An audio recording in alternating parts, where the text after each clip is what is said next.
Have you ever wanted a pet drone? Well, I think the HOVERAir X1 is the closest you'll get to having a pet drone that will follow all of your commands, and you don't even need a controller.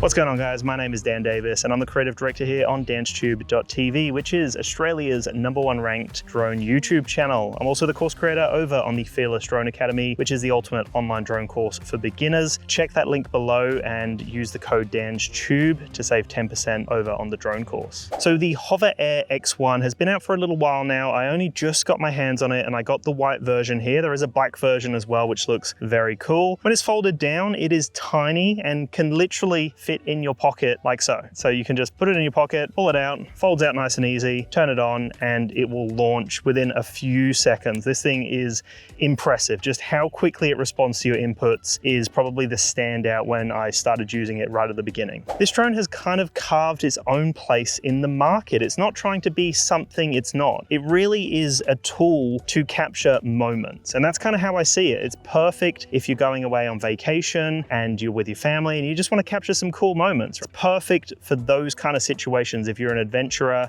and you don't want to take a larger drone, you just want something that can slot into your pocket or into your bag, this is ideal because it's got a bunch of different modes. It's very reliable. It's great. It's so small and it does exactly what you need it to in any moment. The HOVERAir X1 weighs just over 120 grams. It really weighs nothing. You won't even notice it in your bag. And so once you fold it out, it's kind of got like almost a magnetic locking point once it hits the position that you want it to get into. It obviously folds away nice and easily, but you can literally just do it with one hand, right? You could just hold the top and then fold out one side. It's that simple. And then from there, it's just pressing and holding the power button, and you've got a bunch of different modes that you can select on top.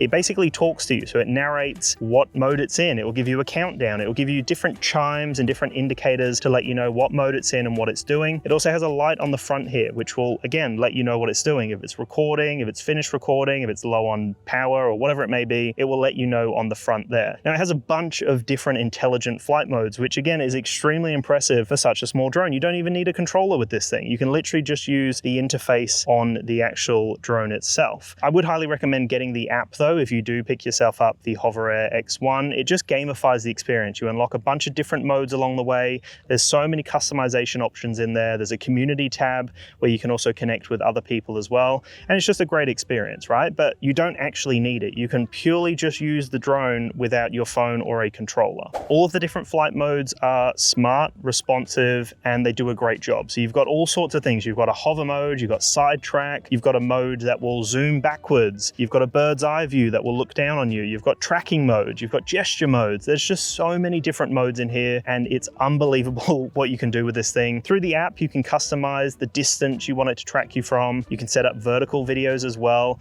You've got a snapshot mode. There's just so much to mention about this drone. Just is such a fun experience. I've never used something like this before. Obviously, I've been testing drones for a long time. I've never seen anything like this with such a unique offering here. You can see it's got fully enclosed prop guards that protect everything. So you can't accidentally get your finger caught in there. I mean, there's been times where my fingers just touch the blade, but it doesn't hurt, right? Like it's so small and lightweight that it doesn't even cause any damage. So you can hold it on your palm, launch it. Literally anyone can figure it out and it will just do its thing from there. The battery life is something to be mindful of. I would suggest getting the combo pack just purely because battery life isn't a huge calling card here. So the batteries are very small and I got the combo pack with the 2 batteries. You're getting maybe 10 minutes from it depending on wind conditions, depending on what you're doing with it. But roughly around 10 minutes is what I've been getting from it, which you would think is not enough, right? Like if we compare it to other drones, you'd be thinking, okay, it's not too much. But I think it's actually perfect for what this drone is. Again, it's not trying to be a drone where you fly a huge distance away and get all sorts of shots. It really is to capture moments. That's how I kind of see this thing. It's so lightweight. It doesn't really make too much of a noise, so it's subtle and it just kind of tucks away in your pocket. You can capture all sorts of moments with your friends and family, and it just does it with the tap of a button. I would encourage you to check out the links below. I will have a bunch of different links to check out the HOVERAir X1. JB Hi-Fi in Australia will have this available, so I would highly recommend looking into what their offers sources are, and I'll have some other links below as well. So check all those out. But this is something that I think complements other drones in your arsenal. Like for what this is going to be used for, which is those close moments, right? Like you're with your family, there's a beautiful backdrop behind you, and you don't want to get out a huge drone and, you know, cause a whole commotion. So you can literally just unfold this, launch it, capture a moment, land it back, change to a different mode, capture a different moment, and it's perfect for that, right? It's almost like bite-sized moments that you can capture with it. So it's not necessarily for extended use. So in that 10-minute battery life, you can capture all sorts of different perspectives, and you're going to be happy with the outcome because the video quality is great. It's 2.7K, 30 frames per second. It does have HDR as well, and I found the video quality to be great. I found all the modes to be responsive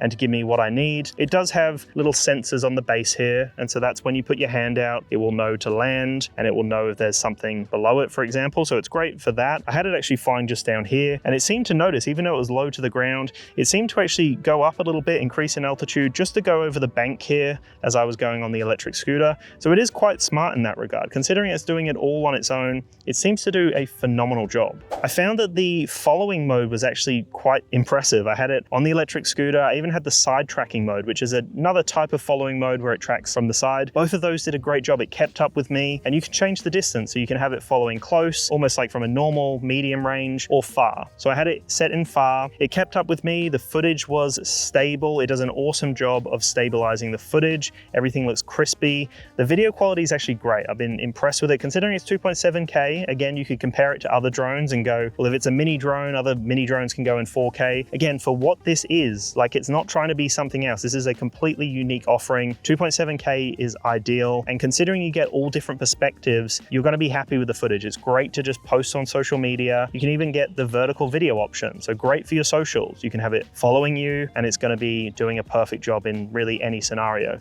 Another thing that's kind of cool is in some modes, you'll find that the drone's flying away from you as you walk towards it. So for example, like maybe I want to have it land on my hand. So all I have to do is do this gesture and the drone will recognize it. The light will change to let me know it's stopped recording, and it will fly towards my hand and land in my hand. It literally feels like a pet drone. That's why I kind of refer to it as a little pet drone.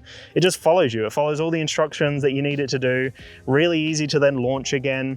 One thing to keep in mind is that I can't change between modes mid-flight. So you need to land it each time to change the mode. Whether you do it manually through the actual button here, or whether you go onto the app and change it, you can't change it mid-flight. So just keep that in mind. The other thing to keep in mind is that you do have manual controls. So you can have a joystick interface where you can adjust the movement manually through the app. It is a little hit and miss. It kind of has vertical sticks. So you got one stick on top and then the other one. You can't rotate it and have it like a proper controller like you would if you're playing a video game or any other drone controller. That's something I'd like to see as you rotate. I'd like to see the overlay over the live view. For whatever reason, the live view's at the top and then you have the joysticks on top of each other. It takes a little bit of getting used to, and probably something that I am not going to use. I'm going to pretty much prioritize all the smart intelligent modes because they do exactly what I need them to do. It's got a flight speed of 24 kilometers per hour, which is insane. Like it can keep up with me on my electric scooter. It had no issues keeping up with me. And even though it was a little bit further back, still did a great job of catching up when I needed it to. It also has 32 gigabytes of internal storage, which is great, right? You can connect it to the app, download the files onto your phone, upload them to socials, upload them to wherever it is you need to upload. There's no option that I can see on the actual device. There's nothing in there for me to add an additional micro SD. So you basically have to rely on the 32 gigabytes of internal storage, which again is fine when you're shooting 1080p or 2.7K, not an issue. There's just one port, which is a USB-C port, and that's how you charge it up. You've got two buttons on top, the power button as well as the launch button. They both work the same. So you press and hold to power it on. Once it's powered on and done its thing, press once and it will launch depending on what mode you're in. So then you use the other button to change between the modes. But 32 gigabytes has been fine. Again, for capturing those little moments, those awesome little moments, it's enough because you might only be capturing short videos, right? Like 10 to 20 second long videos. It takes a long time to fill up 32 gigabytes of storage with 10 to 20 second videos. You're just going to get so much content before it's going to be an issue. It really is such a refreshing drone to test. It's so small, it's adorable, and I just love all the features, right? It does something unique that we haven't seen before, and it kind of fills a gap in the market that we probably didn't know we needed, but this is ideal for the people who just want to capture moments. That's how I see this, right? Again, capturing awesome moments moments, when you're adventuring, when you're with family. It's so easy to just have a camera that can fly and stays close by, right? Like again, you choose all the parameters through the app settings, and then you just can trust that it's going to be able to track you. It's going to be able to get the side track, the front track, if you want that dolly tracking. If you want, you know, the following mode from behind, it's got that. It's got the snapshot mode. It's got the hover mode if you just want it to sit there and just follow you as you're moving around, but stay in its position and hover. It's really got so many features in here. The app is great with a bunch of customization and a cool kind of community feel to it as well. And so I've been extremely impressed with it. 10 minutes flight time, I thought that would be the thing that I'd be upset by, but I find that I'm getting enough out of 10 minutes. I find that when I'm flying and testing it, 10 minutes is enough to get some awesome moments that I'm happy with, and then I can move on to a different mode. And then by the time I've tested out a location, I'm happy with it, you know? Go and charge the batteries and go to another location. The HOVERAir X1 is a drone that I'd recommend to a lot of people. It's a unique offering, but I can see it being helpful for a lot of people. I could imagine a lot of people out there don't want a drone, like even a mini drone. They don't want something that they have to control and get used to, and, you know, have something that's going to be really loud and obnoxious in certain environments and have to figure out everything. This just makes it really easy for anyone to pick up a drone and capture some really cool shots. So anyway, check those links below to check out the HOVERAir X1. Appreciate all the support, everyone. I'll chat to you in the next one. Peace.